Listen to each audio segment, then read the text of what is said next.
We are back. Welcome back to another episode of Clutch Gene Sports. The San Francisco 49ers pulled off a huge week one victory, beat the Jets, really gave them an ass whooping 32-19. Me and my guy Marco, we're here to break that down and give you guys a little bit of an update on week two where the 49ers, they're going to have their first road game. That'll all come right after this.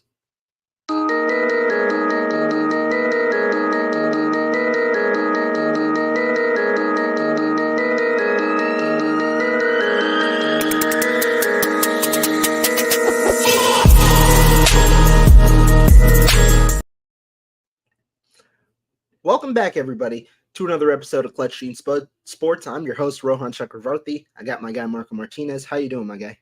I'm doing good, man. Hey, Niners get a victory. I know it's not Victory Monday, Victory Tuesday. I guess we can call it Victory Wednesday for this 1 week. But the Niners pull off a big one, 32-19. Jets got a touchdown in garbage time, but really this one was just like a beating. After the initial early rush struggles, the Niners pulled it off. What were your kind of just initial thoughts on that game one victory? I mean, to start, I was like, okay, like it was going to be a competitive game, right? Like it looked like it was going to be a little back and forth defensive game and a little bit low scoring in the like moving the ball and stuff like that. And then the Niners just took over in that second quarter and absolutely from second quarter on, just absolutely dominated the New York Jets. Now, the New York Jets pass rush wasn't getting to Brock Purdy. I thought that was pretty significant, especially with the O-line having big concerns. Defense looked phenomenal. Secondary is as advertised. Man, it was definitely a different kind of style of game that I was expecting. I was expecting a closer game, and the Niners absolutely handled business. Vibes were absolutely down during training camp with no Trent, no BA. Dude, vibes feel great. Like, I'm not worried about any kind of vibes right now. Like, the vibes are sky high going into week 2 in Minnesota. Like, going against Sam Darnold, man, it's a great time to be a 49ers fan because what we saw from the 49ers week 1 is what we saw from them last year heading into the Super Bowl. A dominant team, a dominant defense. Super excited to continue watching them grow. This should be the worst you should see the 49ers. Because every week, if you're a great head coach, a great team, you're getting better every week. So from here on out, you should see better performances from the 49ers. I think that's a good point. This is the worst version of the 49ers, and they really handed a beatdown to the Jets in week 1. It's not like the Niners were perfect, but a lot of things looked really good. And a lot of questions, that were going into the season, there was a little bit more optimism around those questions. For example, the biggest question I had, run defense. How is this team going to look against the run? You hold one of the better running backs in the NFL, Breece Hall, to 54 yards on 16 carries, under 4 yards a carry, and really you limited the explosive plays. That was the big thing. The 49ers didn't give up these major gains on the ground that allowed New York to move the ball down the field. You were able to limit that. You set up 3rd and longs for Aaron Rodgers and company, and that's where you can make it a little, a little tougher on them. Now, surprisingly, the 49ers did struggle on 4 3rd and longs. I think they were that there were some issues that needed to be wrinkled out there, but regardless, you only gave up 7 points for a good portion of the game. The Jets ended up scoring after that, and this was a really dominant performance by the defense. You forced 2 turnovers. You have a good run defense. You already know the pass defense is going to work, and then when you move to the offensive side of the ball, offensive line was a question, right? Trent Williams hadn't been practicing the entire offseason. But I thought really outside of that initial rush from that first kind of set of plays, the first 2 set of plays where you saw Colton McKivitz give up a rush, I believe, to Javon Kinlaw, or it was either him or Quinn Williams, and then you saw Jake Brendel kind of get beat on one play. Then you see this offensive line really start to step up in pass protection. And Brendel didn't get beat. He got obliterated, bro.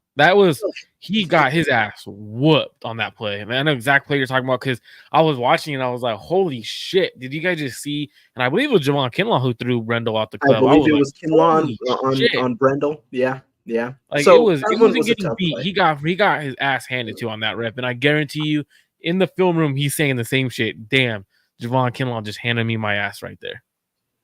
Yeah, but I got to focus on the positives because apart from that, the 49ers offensive line did their part, and that's from left to right. Trent Williams had a perfect slate in his first game back. That's just impressive. I mean, we had questions what is Trent going to look like in this year? Another year of age tacked on. He's coming off an offseason where he hasn't practiced at all. He looked great in week 1, both in the run and the pass. Dominic Puny looked great. Aaron Banks had a clean slate as well. So when you combine all of this, it's an impressive performance from the offensive line. And then you mentioned Jordan Mason, and the run game flourished. They allowed 3.8 yards before contact per rush. That's incredible. Some teams don't even get 3.8 yards per rush combined with before contact and after contact, and the Niners were able to get that before contact. Let alone you have Jordan Mason, who's able to bully through. He averaged over almost around 5 yards a carry, had a huge workload, and so this was just a really impressive win overall. Yeah, and I would say the biggest concern for me, and I don't really think it's concern because obviously first game of the season, you want to be super efficient in the red zone. I believe the Niners are 2 for 5 in the red zone, so you want to see the 49ers score those touchdowns. I don't like seeing field goals because obviously when you're playing against great teams, and I could be wrong, it could be a little bit, the stat could be different than 2 for 5, but I thought it was 2 for 5 in the red zone. I want to see the Niners convert those field goals into touchdowns. I don't want to see field goals because what ends up happening is later in the year when you're playing against the Patrick Mahomes or when you're playing against the elite teams, right? You want those to be touchdowns. Now, I understand that a lot of things happen. You don't want the ideal. The Niners were 2 for 5. I just checked red zone attempts. It was 2 for 5. You don't want to be settling for field goals. Now, Jake Moody, hell of a game, 6 for 6. Probably one of the best games I've seen for Jake Moody. He looks confident, even though he called bank off the goalpost at one point. I think that was probably the biggest concern. The next biggest concern for me was third down. You got to be efficient on third down. 6 for 13 isn't good enough. Now, I know you're playing against a good defense, but those are the two only negatives that I had from that game outside of everything else. I would say another one, if I wanted to be nitpicky, Kyle Shanahan, grow some balls and go for it on fourth down. That's the only thing that I can see, even though you're up big in the fourth quarter, 4th and 1. Those are the opportunities when you're up big to get reps like that, right? How are you going to respond when you are playing a Patrick Mahomes led offense in the Kansas City Chiefs, their great defense that they have over there? Going for it on 4th and 1 now allows for you to get reps on 4th and 1s like that. So that's kind of things where I'm like, Kyle, go for it. The whole time because they ended up going to commercial break, I'm like, dude, you got to go for it. You got to go. There's no other option. You go for it. Settle for the field goal. To me, I think that is a failure from the coaching standpoint. But I'm just curious to see what you have to say about that one, because I thought that was a weak ass call. I was both. I was initially surprised in a happy way because Kyle Shanahan was going for it, right? And then you saw the Jets call timeout. I tweeted about it too. I was like, this is a great opportunity, a great call from Kyle Shanahan. He goes for it. You call the timeout, and then they come out and kick the field goal. At that stage, with the way your offense was moving, I don't know why you kicked the field goal there. I know Jake Moody has been, he was as accurate as he's ever been, really, in the NFL level. And you have a reliable option. But I believe at that stage, it was a 13-point game. Kicking a field goal makes it a 16-point game. That's still a two-score game, a 2-touchdown game. If you truly were looking to just put the hammer on, really find a way to call it a night, make it a 3-score game, you go out and you kick. You go out and you score that touchdown. Not only does that instill confidence in your offense and let you try things out that you're going to need later in the season, but it also instills confidence in your defense because you know that those guys are going to be able to stop the Jets if you don't end up converting. It was deep anyway in New York territory. That one was a little bit confusing. Yeah, on those you gotta capitalize on touchdowns there. That's, to me, you got to go for it on 4th and 1. It's inexcusable to not go for it. And it may be the Niners we're already up, games away, put away. Let's just take the points. But then again, that's something you're gonna have to do against great teams. And for me, that was my biggest concern. One thing I did notice, and I know Dominic Puny had a great game. This is nothing against Dominic Puny. I thought Dominic Puny had a great first start. But one thing I did notice was a lot of those reps were against a former 49er player that is considered a bust, Solomon Thomas. A lot of those reps were against Solly. And Solly isn't known for being a disruptor. He's known for getting blown off the ball. So for me, even though Dominic Puny had a great first game, and I'm not taking anything against him because obviously Solly is NFL caliber, and Dominic Puny was also doing this to a lot of other players, getting to the second level. He looked like a veteran playing at the right guard position. But a lot of it, when I'm watching, I'm like, okay, I wanted the Jets to line Williams up on Puny more, just because it's valuable reps, right? Like you want to see the young rookie go against the better defensive tackle. But what was your takeaway from Dominic Puny? Because I thought he was dominant. Like outside of going against Solomon Thomas, he went up against other guys too, Kinlaw and other guys like that. What was your takeaway from Dominic Puny? Yeah, I mean, I like the point that you do bring up that it is against Solomon Thomas, but regardless, that was the matchup. And Dominic Puny, you couldn't ask of anything really more from a rookie in his first game. That was a strong performance from Dominic Puny. And so really when you look at 49ers and their draft picks and things like that, Dominic Puny has come along as fast as any other draft pick that the 49ers have had recently. And that's a key necessity, because we were talking in the preseason and really in the offseason. The 49ers are going to need at least one of these rookies to be a true contributor in 2024. When you look back at the last few Super Bowl teams, they each have had at least one key contributor that came from their rookie class, because when you have a team like this is constructed, and as I'm not going to say top heavy, but with the money allocated to so many high level players, you're going to need cheaper contracts to be able to fill out the roster, and that comes in the form of rookies. The 49ers have found a gem, it seems like, in Dominic Puny. They made the correct move, it seems, to select him, and he's come along as fast as it possible. And remember, we didn't even know if this was going to happen. He was initially injured, he initially came in for an injured Spencer Burford, who we can talk about as well. But I thought Dominic Puny did well. Yeah, and I'm not trying to take anything against Dominic Puny. Right? Like I'm just like, when I watched the film, I'm watching everything, and there was a common denominator. It was Solomon Thomas lined up. The one time I did see that I can remember, it was pass pro against Keenan Williams. He got blown off the ball. He initially lost the rep, ended up recovering, anchoring well, and it was the first pass completed to Brandon Ayuk. It was on a crossing route. And it wasn't a bad rep. I mean, he initially lost, recovered, and ended up winning the rep. But you could see the difference in terms of the talent when he went up against from Solly to Kenny Williams. So I want to continue seeing him against better defensive tackles, that's for sure. You mentioned Spencer Burford. He came in for an injured Aaron Banks, and he looked phenomenal, bro. Like, to be honest, if it wasn't for Burford getting injured during camp and breaking the hand, I don't think Puny starts. Like I kept saying, I think this is Burford's job to lose. And watching what Burford did coming in from Aaron Banks, it's like, holy shit, Dominic Puny capitalized on the opportunity, because Burford would have never have given up that job. He looked phenomenal in that game against the Jets. And that, to me, is very interesting, because what that tells me, Rohan, I know it's very premature, is the Niners will not extend Aaron Banks. They have a cheap year of Burford next year. You let Banks walk. You get let a team pay him. You get a comp pick for him, and then you draft another interior offense lineman with that pick. I think the Niners are going to go with that route rather than extending Aaron Banks and let another team essentially overpay for him, because you're not going to pay what the market value is. Anytime someone hits the market, you got to overpay for them to come in.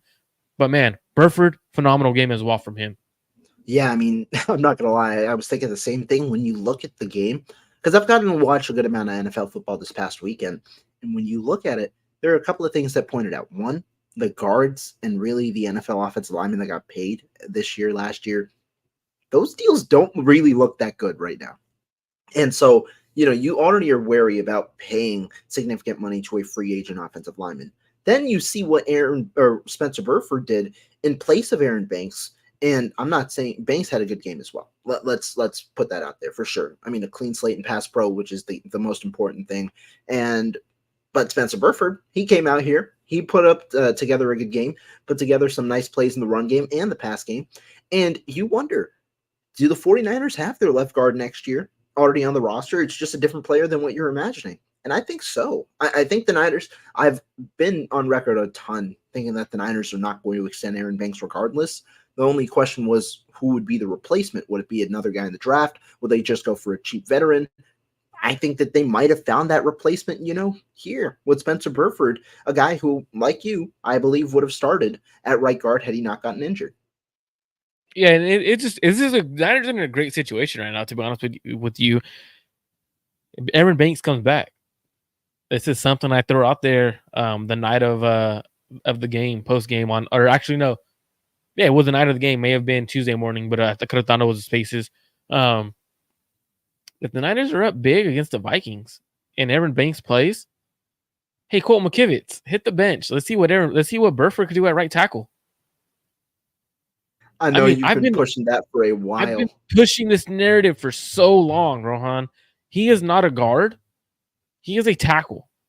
Now, at left guard, he's going to look better. And the reason why he's going to look better, it's easier to play football when you're next to a Hall of Fame left tackle.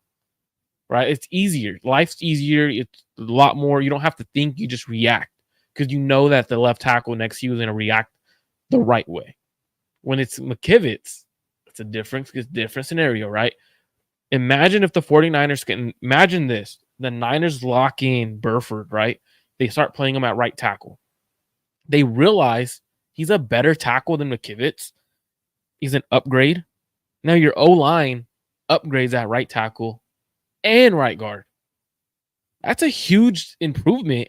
So I mean, I think it's a far-fetched idea, but if you're up big against teams, why not play Burford? Why not play Burford at right tackle to see what he is? That's what he was. What you drafted him for as a tackle in college. That's something I've been throwing out there. I hope they do it eventually. I don't see the Niners doing it because they're in love with Colt McKivitz for some odd reason. He's their weakest point outside of Jake Brendel on the offensive line, and I think Feliciano, when he comes back, I think he replaces Brendel. Now, that's a question also for probably a while down the road, but that's the one true link right now of the 49ers offensive line that you're questioning, right? How is Jake Brendel going to fit into this picture? Because he did not look great early in that first game. And you know that Brendel, you kind of know what you're going to get out of Brendel. Go ahead. I would say, too, throughout the game, a lot of the runs later in the game could have been broken off for bigger games. Saying the big ones? If you get to the second level, like he struggled. I saw one specifically where Jordan Mason was going to go to the right side. If Brendel gets to the second level, it's just a huge gap. Yeah, like it's just, for me, it's just the inconsistency from Jake Brendel. Like it's, yes, you're capable of being a starter in the league, right? But like, can you do the next level things now? Can you be that high level guy they need at center? Because you know what's now? It's Jake Brendel is holding up the O-line right now. That's what I see. I mean, I could be completely wrong, but that's what I see from Jake Brendel. I think he right now is the weak point along the offensive line. And we could argue, obviously, him and Colt McKivitz are probably up there 1 and 2. However you range them, it's the same for me. But I think if you upgrade at right tackle with Burford there, for some of you let him play and he's better, Feliciano comes back and he's an upgrade at center, your O-line is a lot better than most people think. Yeah, I think that's a good thing and or a good possibility that could happen. Now I want to say this to you though. The Niners, I think they were ranked by a lot of different, statistical outlets as a top 10 O-line in week 1.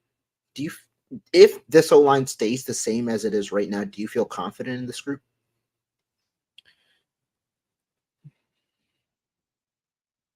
Hard question, right? Does everyone stay healthy? In a vacuum, if everyone stays healthy, yeah. Assuming they have, assuming they stay healthy, I think you have a top 15 O-line, which is what you need with the weapons and the quarterback you have, right? Like you don't need a top 5 offensive line with what you have. Like, that's not what the Niners understood how good their weapons are and how good their quarterback is, that you don't need a top 5 O-line. You don't need to pay for that high-level offensive line, which I disagree with, because if that offensive line is a top 5 offensive line, you're by far the best offense in the league, probably the best team in the league because of the O-line.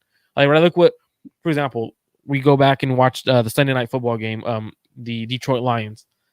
They opposed their will late in the game by just running the ball down the Rams' throat because they have one of the best offensive lines in the league. So if they stay healthy, I'll say yeah. But the thing is the depth behind them. If someone goes down, it's concerning to me. Now I do think they have a starting level guard in Burford at either spot, so you have that's good, right? But if one of those tackles goes down, we don't know what any of the tackles behind them could possibly do with the starting offensive line, and that's where I'm a bit concerned. So that's where I would be like, is everyone healthy? If yeah, then yeah, we have a top 15 offensive line, maybe top 10. I think that's fair. And I think right now you definitely can say that this group looks like a top 15 O-line with the potential for more. And I think that they could even push that top 10 range that they had, that they had, I guess, during those years when you were a little more comfortable with the offensive line. I think this group looks good. I think this group answered a lot of questions this last week. And I'm curious to see how this group kind of maintains themselves throughout the year. But I'm also confident in the group because of the depth. You mentioned an injury. Well, I'm not going to say anything about Trent Williams. If Trent Williams goes down, that's a huge downgrade regardless of who's the player. But at guard, you have Spencer Burford, who filled in admirably. And then at center, when he returns, you're going to have John Feliciano, so you have solid enough backups who can definitely play the position and who could be starters in other teams as backups. And I think that that's what the 49ers, that's one of the things that they maybe didn't have in years past, but that depth I think is there this year with 2 quality players. Do you think so? You think they have a starting level backup at right tackle though? Because I know a lot of us, we always talk about Trent Williams going down, right? Like, well, what about McKivitz? If he goes down, do we trust Jalen Moore to step in there, or do we trust Burford to step in there? We don't know what Burford is at right tackle. We kind of know what Jalen Moore is. I don't trust him. If he goes down, does that offensive line takes a huge hit? Right.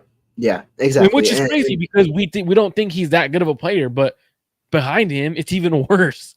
Right. And that's fair. That is fair. But my point kind of more so is, do you really know many teams that have backup level tackles? No. And it goes across the NFL. Yeah, you're right. You're not. Yeah. And I'm not saying I'm not saying the Niners should have 8 offensive linemen that could start. Across the NFL, you hardly see that. But again, if they would have drafted a rookie offensive tackle, they wouldn't have had that issue, right? Right. Exactly. That's true. That is true. Now let's get to, maybe looking a little bit more towards some of the key issues ahead of this week. One, obviously, Christian McCaffrey. The health has been a question. We obviously had the snafu this past weekend. McCaffrey was limited in practice today. He said that he expects to play this weekend, in interviews earlier today. And so what do you kind of take of the whole McCaffrey situation? What is your opinion on it? And what do you think ultimately happens? And I expect to get hired by the 49ers by the end of the weekend. We could expect a lot of things. It's not happening. He's not playing. Let's be honest. This limited participation isn't much when it comes to participating. A lot of times you could go through stretches and a light walkthrough, and that's considered limited participation. If you're walking through something, what does that have to do with participating in practice? Now, I had heard this morning, and I was way too early for me to be up, but I got a text message that the Niners had discussions with medical staff, with Christian McCaffrey, regarding not necessarily they're going to place him on IR, but the possibility of, what if we place you on IR? Does it help your injury?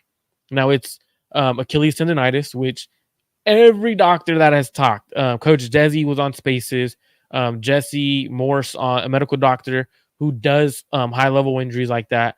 Another medical doctor who used to be the head medical doctor for the Los Angeles Chargers. He goes by Pro Football Doc. It's David Chow. He was the for the Chargers, 17 plus years of a head team doctor.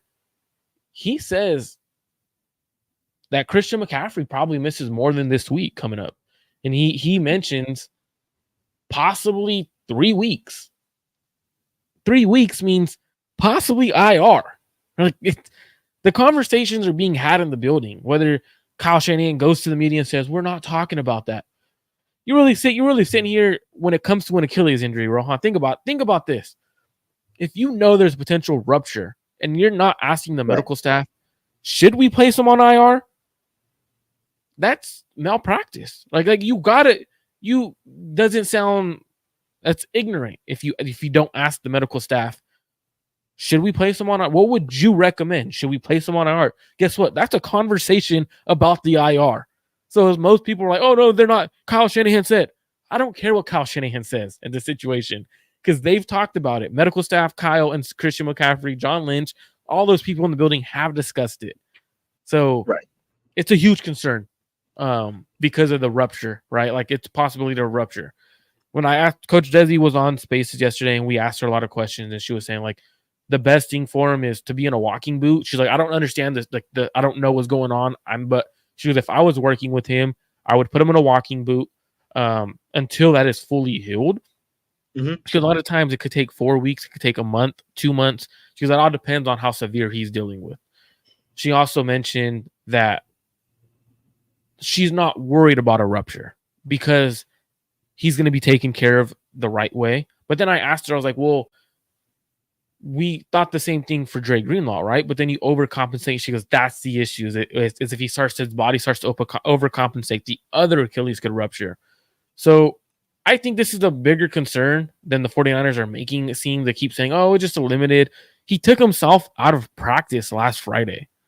A player doesn't take himself out of practice unless it is serious. Especially with Christian McCaffrey, who treats his body so well. So that's where I'm at right now. What are your thoughts on Christian? I think when you kind of talk about Christian McCaffrey, it's pretty clear that this is a lingering issue. You know, when it comes to tendonitis, that's something we talk about in the offseason as a potential issue for a guy like Jake Brendel, you know, and there have been other players where we've had tendonitis issues, and this one's a little more concerning because we know that this injury lingered from last year. You know, the calf issues that McCaffrey had last year limited him at the end of the year. He still played through it, but that's something to note.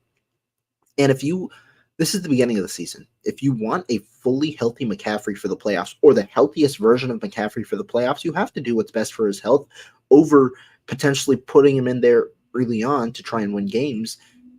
And you also kind of note that you're probably going to be able to win the games anyway, knowing what you just saw from Jordan Mason and what you saw from the rest of the team. I think right now the team is at a great state, with or without McCaffrey, to shoulder the load for the first few weeks. When you look at the opponents for the first few weeks, you have Minnesota this next week. You have a Rams team that is really reeling with injuries. You have an Arizona Cardinals team, and you have the New England Patriots. I believe those are the first 5 matchups, you know, or the next 4 matchups, for the 49ers. Those are all winnable games without Christian McCaffrey. They might be tough just because of the nature of how football is, but I think that could potentially give you a window to where you might want to put Christian McCaffrey on IR. Noting that also creates a roster spot. You know, the 49ers only went with 3 running backs this last week. You don't really want to give Jordan Mason 28 carries a game. That's not going to be that's not maybe healthy for his workload. You don't want to risk an injury to him.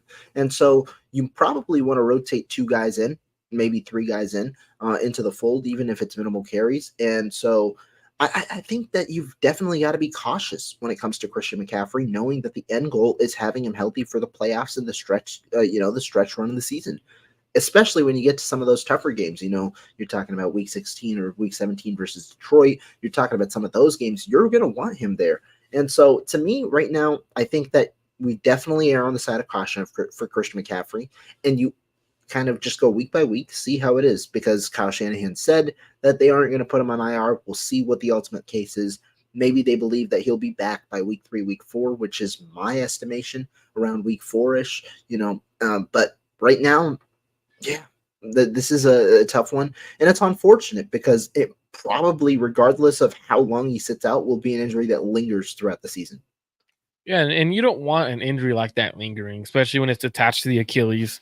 We saw what happened when Dre Greenlaw went down to the Super Bowl, how impactful it was to the team.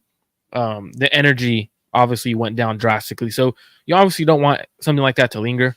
I think at the end of the day, when we're looking at Christian McCaffrey, I think the best option is IR. Put him on the IR. And now you could bring him back for that Thursday night game against the Seattle Seahawks in Seattle. I don't do that. Actually, if you're going to put him on the IR, I think you let him sit out 5 games. You let him sit out that Thursday night game. You bring him back for that Chiefs game at home. 1:00 game. I think that would be the best thing to do. Now, it does suck because you play 3 division opponents to start without Christian McCaffrey.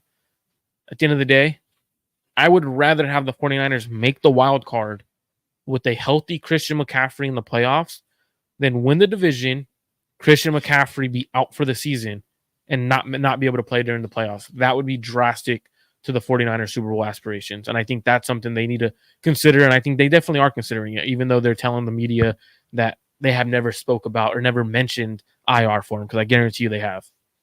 Yeah, I'm sure that they have, and that's probably got to be, a conversation that continues on for the 49ers because, like I said, the most important thing is Christian McCaffrey's health. You want to see, can he – you're probably going to see him in practice. You want to see really how that responds, but it seems like he's going to be limited throughout the week again, probably Jordan Mason on Sunday, and McCaffrey maybe goes week 3, if not probably week 4 if he doesn't end up going on IR.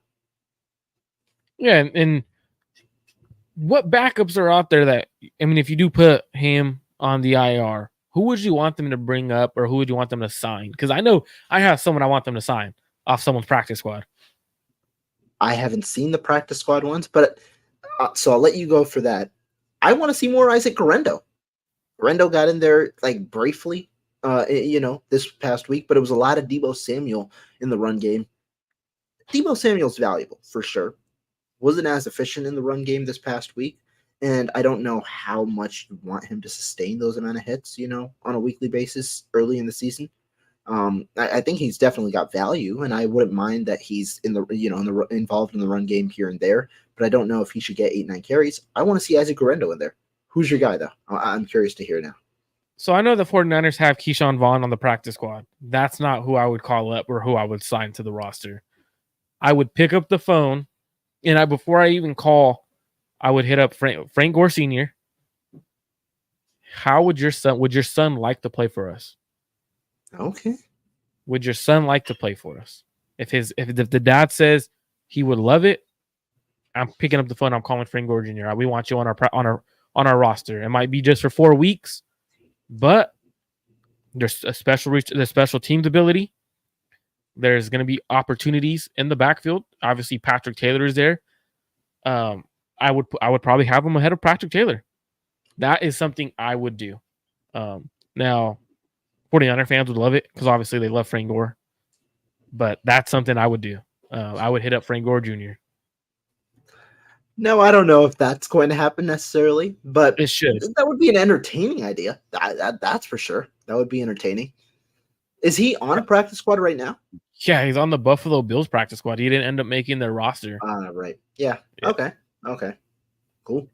But yeah. But as of now, seems like San Francisco's rolling with their room. Let's look at week 2. Jordan Mason's gonna probably end up being the one. How do you like his chances here in week 2 after the game he just had? I like it because you're going up against a Vikings defense. I believe, I'm not mistaken, Brian Flores is over there, so he's going to do a lot of different things defensively. He's going to try to take away the run and go press. They don't have the corners to press the 49ers receivers. Their corners are absolutely weak. They did sign Stephon Gilmore, I believe. Okay, so they have maybe – okay, so, I mean, you have Stephon Gilmore. You could probably press Brandon Ayuk but get burnt deep because Gilmore can't run anymore. So you have that likelihood, right? So I like the chances. I mean, if I'm playing fantasy, I'm not starting Mason. Um, Even though he had a huge week, he's probably obviously if you're out with Christian McCaffrey and he's your running back, you probably start him. But I wouldn't like go and try to pick him up and start him only because I think there's better players along the team, especially with the Niners team seeing what Jordan Mason is doing. They're going to try to take away the run. The Niners are probably going to open up the offense. Brandon Ayuk, Debo, Kittle, Jennings, those guys are probably going to feast, especially with teams wanting to stack the box against the Jordan Mason and forcing Brock Purdy to throw. We obviously saw Jordan Mason face the most 8-man boxes, or at least 8-man boxes rushing the ball with 8-man boxes in the NFL in week 1. So you know what teams are going to try to do? They're going to try to take away the run against the 49ers with Christian McCaffrey out. I'm willing to take away Jordan Mason if I'm a defensive coordinator and force 49ers to beat me in the pass game, then allow them to continue to run the ball at a high clip. Because when the Niners are running the ball, I think they're the most dangerous offense in the NFL because they have the play action. They have a lot of other things they could go to. But yeah, I think Jordan Mason will have a good game. I'm not saying like he's going to be 30 carries for 150 yards again, but I think you can see him with 20 something carries for about 85, 90 yards. Okay.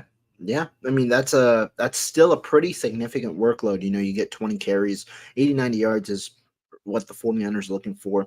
Do you think it's going to be a similar type of pace game from week 1 when it comes to the Niners want to pound the ball? They might get to 30, 35 carries, but they also get as much as they did on, just through the air? Or how do you think the game plan is going to go against this Vikings team, against Brian Flores, who likes to dial up blitzes, who like to change up looks? What's kind of your expectation?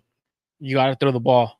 Brian Flores is going to bring pressure. He's going to bring exotic looks. He's going to do different things to your offense that Brock Purdy has struggled against, right? Like Brian Flores is going to go to the game plan that the Kansas City Chiefs had, that the Lions tried to do, that the Packers try to do in the playoffs, right? Like he's going to go exotic pressures, get the ball out of Brock's hands, try to stop the run.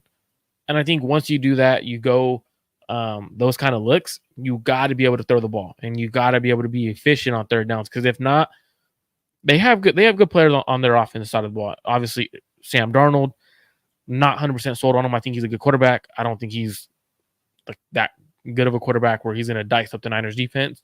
But when you have a receiver like Justin Jefferson, anything is possible on that end. We saw last year the Niners playing against the Minnesota Vikings. What happened when the Niners played them? Jordan Addison probably might not play with an ankle injury. Aaron Jones over there, I think that's interesting. So it's gonna be a little bit different of a different style of football game, right? Because Sam Darnold is more mobile. You can't just send pressure to him because he's a little bit more mobile than Aaron Rodgers at this point. So if you do send pressures and you don't get to him, possibly of him escaping, stuff like that. But I think their receiver core, even without Hawkinson, might be a little bit better than what the Jets gave out to the 49ers, right? They have a number 2 receiver. They have someone in the passing game as good as Wilson. I think, obviously, Justin Jefferson is the best receiver in the league. But you have someone. Do they let Demo travel? Do they let Charvarius Ward travel with them? Because if not, you know what the Vikings are going to try. They're going to match up Justin Jefferson on a safety every here and there, on a linebacker. They're going to do certain things to get them open. And I think it's going to be a much different style of game. I think it's going to be a heavier passing style of game for both sides. You know what we saw in week 1, at least early on, when Garrett Wilson was kind of going with those 4 catches on the on that second drive for the Jets. It was out of the slot, and I know Garrett Wilson works a good amount out of the slot. He also works on the outside. Do you think that that's what they try and do with Justin Jefferson, who has that flexibility? He can definitely cook out of the slot, out of the outside, to try and get him open. Yeah, you're definitely going to put him in the slot. You also have Jordan Addison, who's questionable. He didn't practice today, so that's usually not a good sign. The injury, but I think it's an ankle, and I don't see him. I don't think he plays this week, which is pretty big. Yeah, he probably doesn't play, which is huge for the Niners because now Jordan Addison's a really good receiver. So now if you're looking at their roster, their third receiver, maybe Jalen Naylor, I believe. Yeah, Naylor.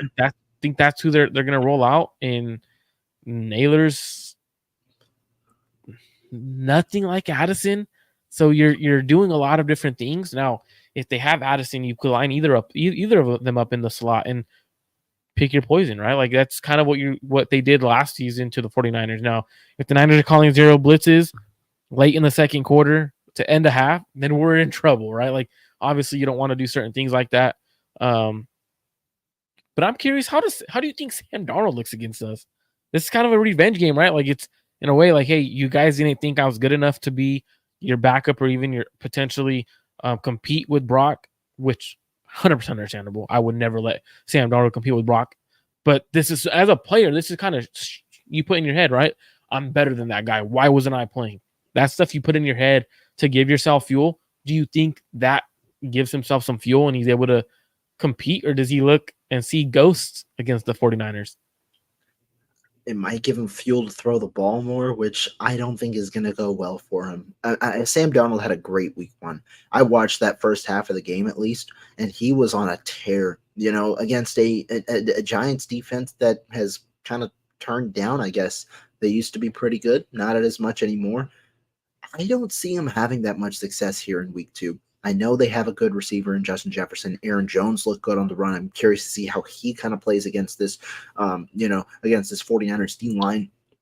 But I think Sam Darnold is going to struggle with the turnovers in this week. I think he's a guy who likes to take risks, and the 49ers showed in week one. They're a team that if you give them opportunities, they're going to pounce on them. And I think the 49ers are going to find a way to create those turnovers here in week two, and that's going to be a key, for them winning against Minnesota. I think that's going to be an issue. Darnold, had a pretty clean week one when it comes to, the turnover-worthy plays. I know he threw a pick, but he was pretty accurate with the football. He threw the ball downfield. I just don't know if that's going to be to similar success against the 49ers, especially if Jordan Addison is out and you have really the main receiver to focus on, and then you can have one-on-one opportunities elsewhere. So I'm very wary about how Sam Darnold's going to play this week.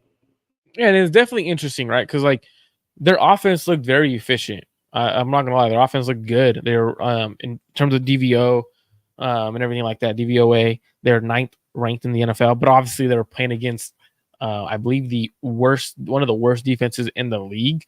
New York Giants defense was ranked 25th against DVOA. So obviously not that good of a defense, nothing compared to the Niners defense, that's for sure. So he was also pressured, I believe, the most out of all quarterbacks in the NFL during week one, which is very interesting because this is a game where he should get pressured even more. Better defensive line than the New York Giants. Actually, very comparable. Actually, very comparable against the Giants. Have a good D line. Let me back that up. Because they have Burns, they have Thibodeau. No, it's not Thibodeau, is it? You're saying Giants have Thibodeau? Yeah. Yeah, is it Thibodeau? That's what you say last name? Yeah, Thibodeau. Thibodeau, Burns. Yeah, you're right. Two good edge Dexter rushers. Lawrence is there. Dexter Lawrence. They have a good D line. So they got after the Vikings. So they've been battle tested. Obviously, you get the most amount of pressures and everything like that. So the 49ers should probably produce the same amount of pressures as the New York Giants because their D lines are about the same. But when you're looking at things, at the end of the day, it's Sam Darnold. If you're a betting person, I would probably take the over on interceptions for Sam Darnold. I'm pretty sure it's probably over one or over half. Over half, yeah. I would take the over on that if I had to take the over. Or if I had a bet on something, because that's something I think is going to happen. It's inevitable. It's bound to happen. Do you think they could run the ball against us? So they have a better offensive line than the New York Jets. Do you think they can run the ball? I don't know. The reason being, yeah, they do have a better offensive line than the Jets, and they have strong tackles. You're looking at a guy like Christian Darrisaw. He's very good. That O-line in general, even up the middle, is solid. This is more of a wait and see. Aaron Jones had a great game, 94 yards, 14 carries. And it's fine to doubt the defense against a team, against a good offensive coordinator and a good running back. But after the week that we just saw from the 49ers, where players are just running to the football, they're just smothering that, that run game.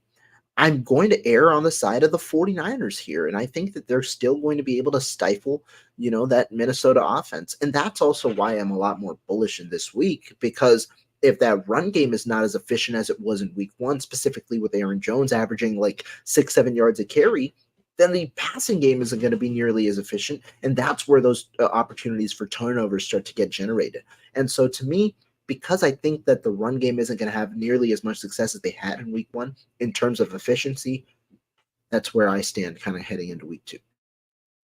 Yeah, and I agree with you. Because I think the biggest thing is the 49ers defensive line against their offensive line. They have good offensive line, so like they should be able to block. My biggest concern throughout the season for off season was the Niners' run defense. Their run defense looked good, so it's like, can you stop? If you could stop the run, you dominate this game as well. I think that's just the biggest recipe for the Niners this year. If you could stop the run, you're going to be an elite defense because their secondary looks revamped. Pass rush looks better. The biggest question is the run defense, and I don't think the Niners were really. I don't think they were really questioned or even tested. Tested more so than questioned on Monday night.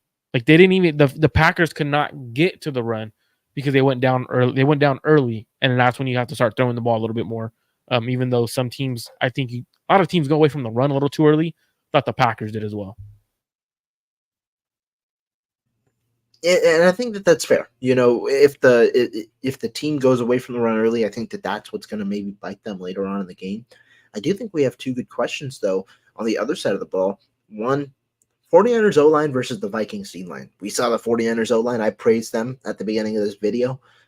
They did really well, against a pretty good defense in week one. I thought they held up well. The Vikings, though, their D-line and their defense as a whole kind of ate up that Giants team.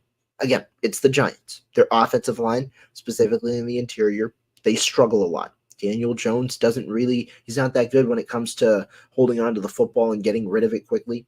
But the D-line there got 5 sacks, some off the edge, and then some up the middle as well. And so how do you think this battle plays out? The 49ers O-line versus the Vikings D-line, both in the pass and the run game. Do you think the Niners are well equipped after what they showed in week one?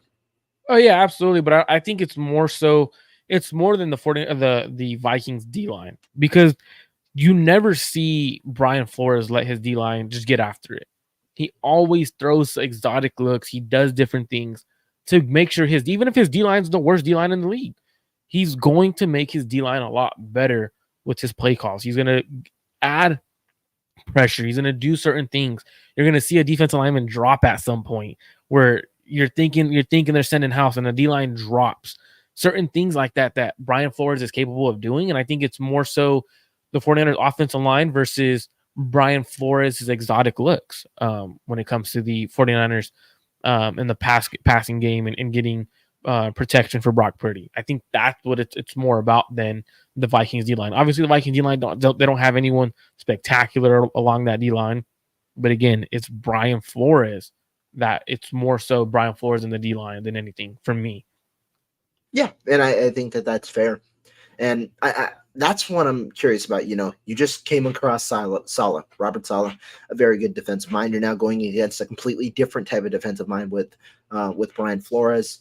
And so when you look at these different matchups, you're trying to look for what are the maybe the extraneous factors that could end up hurting the 49ers or helping the 49ers. One here pointed out by my guy, the notorious GAV, extra day of rest. The Niners have to fly cross country, extra day of rest. We've seen them, before in some of these trips where they've had to make East Coast trips. It's an earlier day. You're coming off a night game. There are a lot of different things that are changing from week one to week two. With the practice routine, you're not going from the nights anymore. You're going to the mornings. And then obviously, not the practice routine, the game routine. And then obviously you lose an extra day. You have a couple of people that are banged up. You have, some people that are still trying to ease back into it, like a Brandon Ayuk.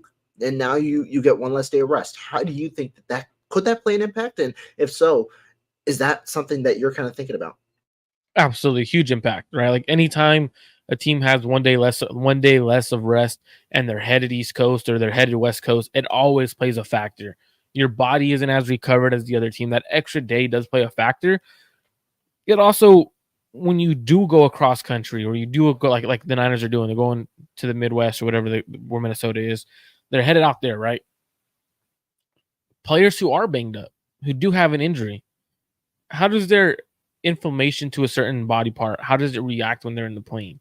Stuff like that plays a factor for how teams go. And I think at the end of the day, the 49ers they're too good of a team for it to let it impact them, to be honest with you.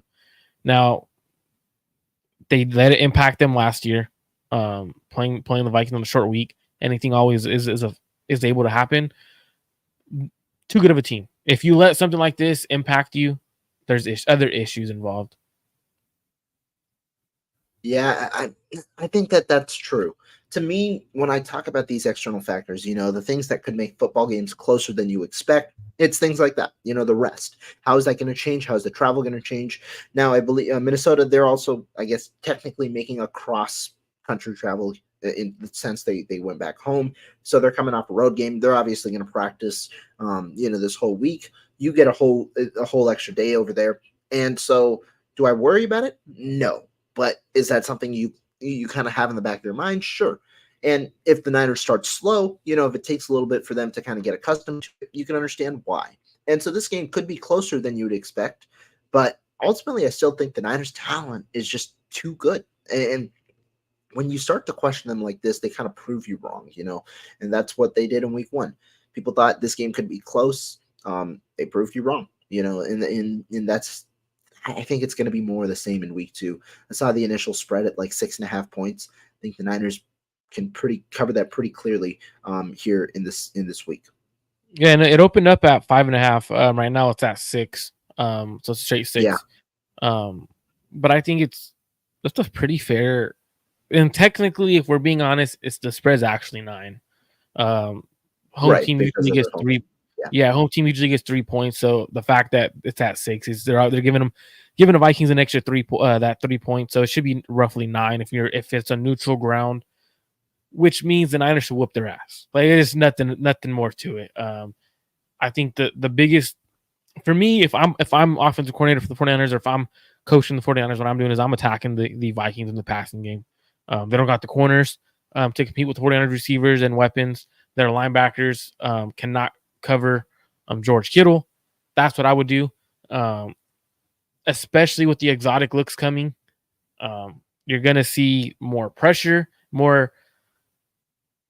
looks, different things, disguised looks.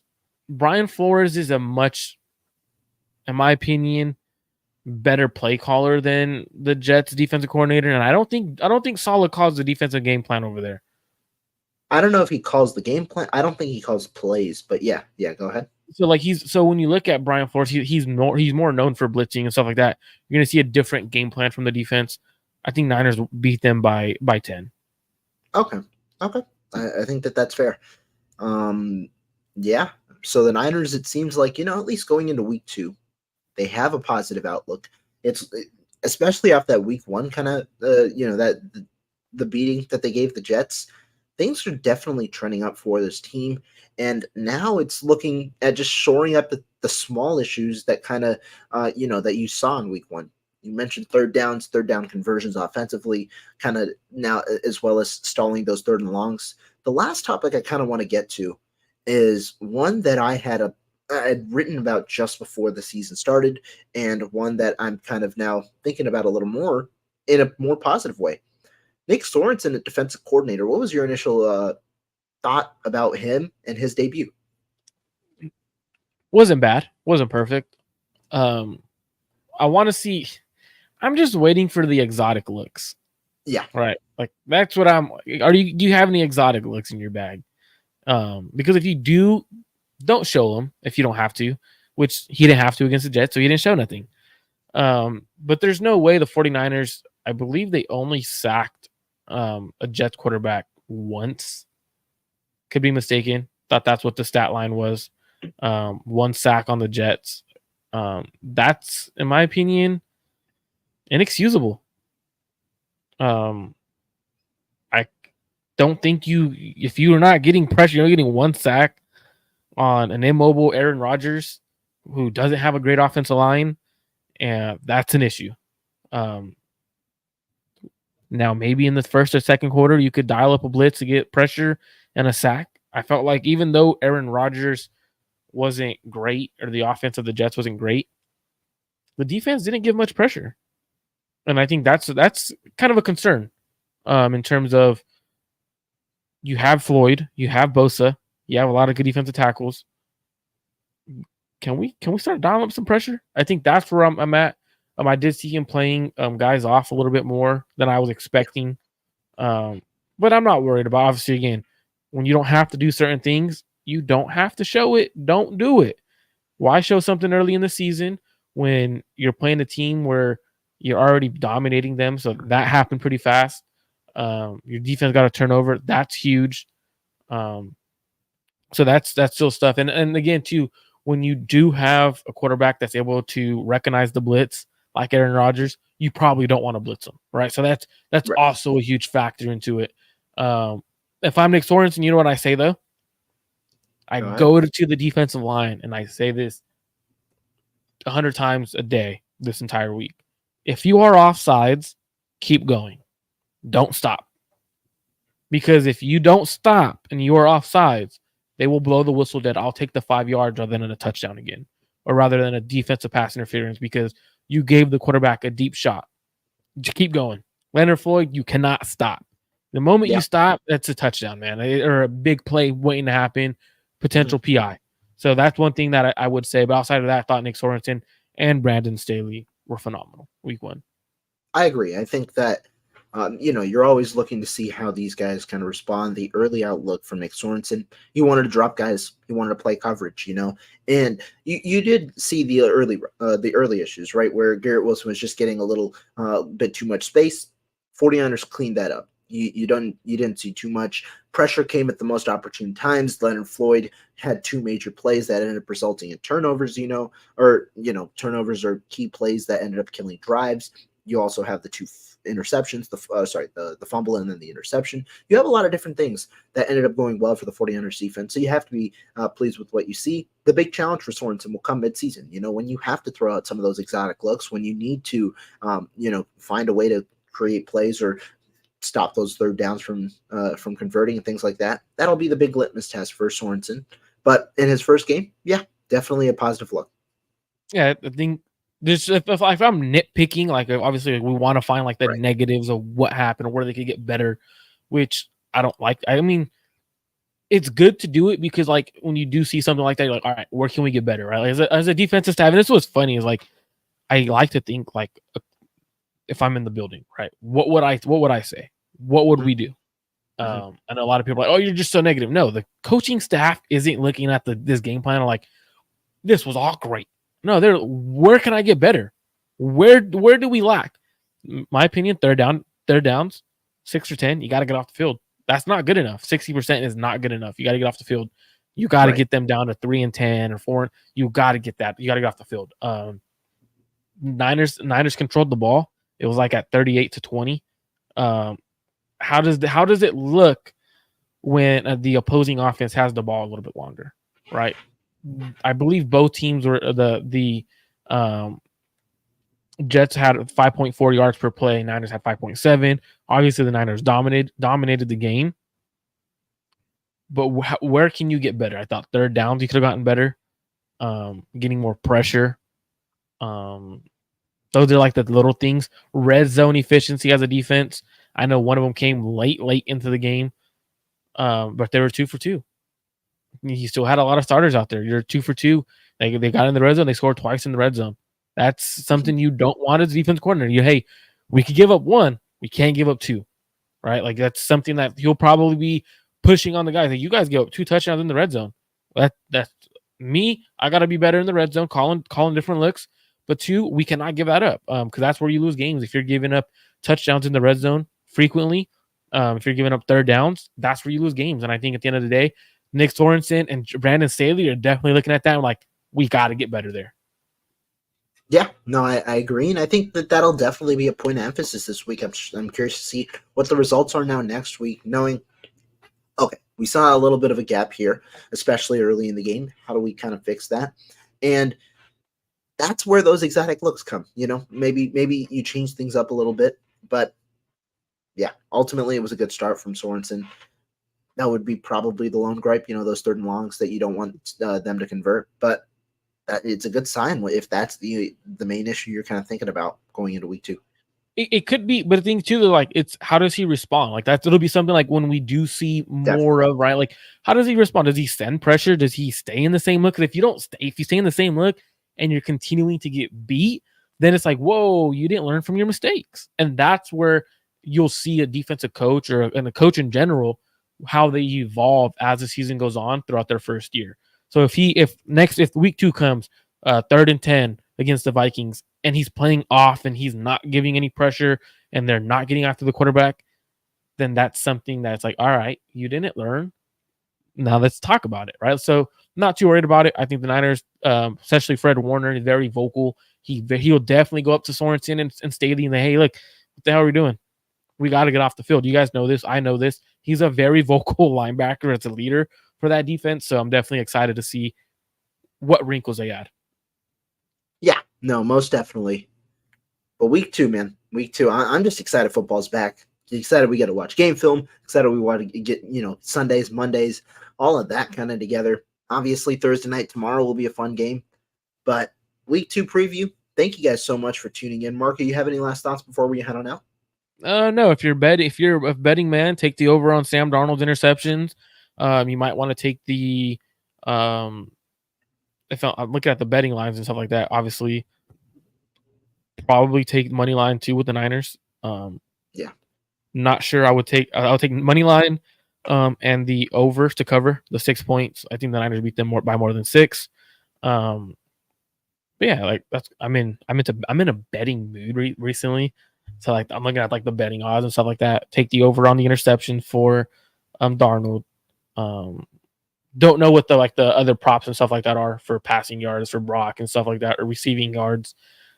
But I would probably take the over on receiving yards for Justin Jefferson as well in this game, no matter what they are. Just because, especially if Addison kind of misses that game, clear bona fide one. Darnold obviously another week under his belt. So yeah. But even then, like the Niners are up. Let's say the Niners are up 20 points in the 3rd and 4th quarter, up 10. You got to throw the ball. And if I'm throwing the ball, I'm throwing it to Justin Jefferson all day, every play I can. Yeah, no, I agree. I definitely agree. But everybody, thank you guys so much for tuning in. We'll be back with a little bit more consistent. I'm back tomorrow with Ryan going on his show for 30 minutes. Marco, what you got to end the week? To the end of the week, it'll be Friday with Ashley Ariana. Probably do something tomorrow on my own. Right before Thursday Night Football, to just kind of give some keys to win this game. Week 2, talk about other stuff as well. Might be with possibly Rohan, depending on what he's doing tomorrow. Checking on that one, but definitely on my channel. Make sure y'all tune in. Clutch Gene Sports. Also subscribe to both of them, Clutch Gene and Rohan Chakravarti's personal channel. All of that is in the description. Make sure you guys go subscribe to Marco's channel, the Clutch Gene Sports channel. Be sure to hit the like button, subscribe over here. Thank you guys so much. We appreciate you all, and we'll catch you guys next time.